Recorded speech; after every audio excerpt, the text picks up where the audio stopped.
Dikira tong sampah, fasilitas stasiun ini jadi korban minimnya budaya membaca. Sebuah video yang beredar di media sosial memperlihatkan pemandangan ironis di area stasiun kereta api. Fasilitas publik yang seharusnya menunjang kenyamanan penumpang justru berubah fungsi karena rendahnya kesadaran sebagian pengguna ruang publik. Dalam rekaman tersebut, sebuah wadah pengering payung tampak dipenuhi sampah, mulai dari botol air mineral bekas hingga berbagai jenis sampah lainnya. Padahal, pada bagian wadah itu terpampang tulisan yang jelas bertuliskan pengering payung. Fasilitas tersebut disediakan agar penumpang dapat mengeringkan payung setelah kehujanan, sehingga air tidak menetes dan membuat lantai stasiun menjadi licin. Namun tulisan yang sudah tersedia rupanya tidak cukup untuk mencegah kesalahpahaman, atau mungkin memang tidak dibaca sama sekali.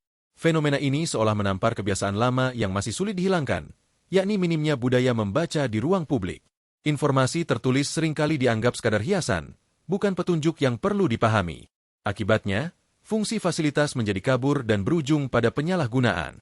Wadah pengering payung yang seharusnya bersih dan fungsional kini justru menyerupai tempat pembuangan sampah. Botol plastik, kemasan sekali pakai, dan sampah lainnya menumpuk tanpa rasa bersalah.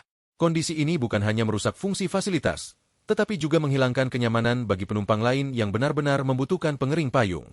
Peristiwa ini mencerminkan persoalan yang lebih luas tentang kedisiplinan dan kepedulian terhadap fasilitas bersama. Ketika membaca tulisan sederhana saja diabaikan, maka tidak mengherankan jika ruang publik kerap kehilangan fungsinya. Bukan karena fasilitasnya kurang, melainkan karena cara menggunakannya yang keliru. Stasiun kereta api sebagai ruang transit semestinya menjadi contoh keteraturan. Namun kenyataan di lapangan menunjukkan bahwa sebagian masyarakat masih memandang semua wadah sebagai tempat sampah, tanpa peduli apa fungsi aslinya. Selama ada lubang atau ruang kosong, maka sampah pun dianggap sah untuk ditinggalkan. Ironisnya, kebiasaan ini seringkali disertai keluhan tentang buruknya fasilitas publik. Padahal, kerusakan dan ketidaknyamanan kerap berawal dari perilaku penggunanya sendiri. Tulisan sudah ada, petunjuk sudah jelas, tetapi membaca masih dianggap pekerjaan tambahan yang tidak penting.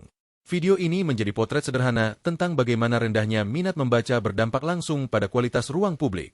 Ketika pengering payung saja bisa berubah menjadi tempat sampah, maka persoalan kebersihan tidak lagi semata urusan petugas, melainkan cerminan sikap masyarakat terhadap aturan dan informasi tertulis.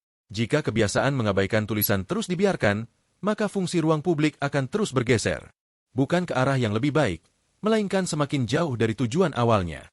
Sebab menjaga fasilitas bukan hanya soal menyediakan sarana, tetapi juga soal kemauan untuk membaca, memahami, dan menghormati apa yang sudah disediakan.